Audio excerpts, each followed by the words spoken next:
मैं आज आपको नंबर सिस्टम पढ़ाऊंगी। नंबर सिस्टम 4 टाइप्स के होते हैं mainly, binary number system, decimal number system, octal number system और hexadecimal number system. Binary number system का जो डिजिट होता है वो हमारा 0 और 1 होता है।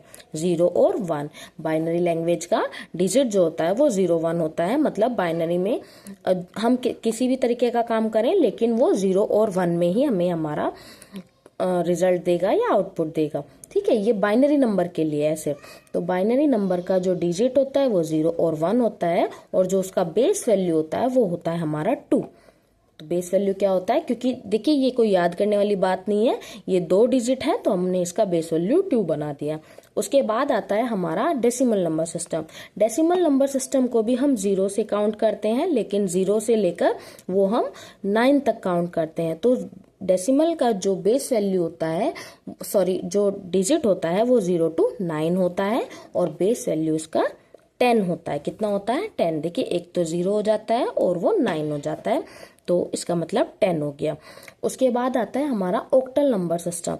ऑक्टल का जो डिजिट होता है वो होता है 0 to 7। कितना होता है? 0 to 7। 0 to 7 होने के बाद इसका जो बेस वैल्यू हो जाता है वो हो जाता है 8 और इसी तरीके से हमारा हेक्साडेसिमल होता है। देखिए हेक्साडेसिमल को थोड़ा ज्यादा समझने की जरूरत है, क्योंकि हेक्साडेसिमल का जो बेस वैल्यू होता है ना वो 16 होता है। अब देखिए 16 कैसे निकालेंगे?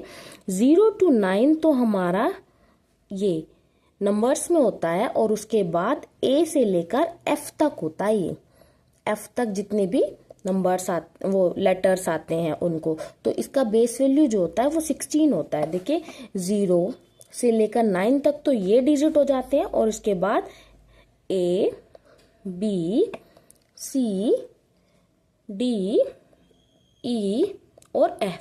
देखिए 9 यानी 10 तक तो यही हो गए, 0 से लेकर 10, 11, 12, 13, 14, 15, 16।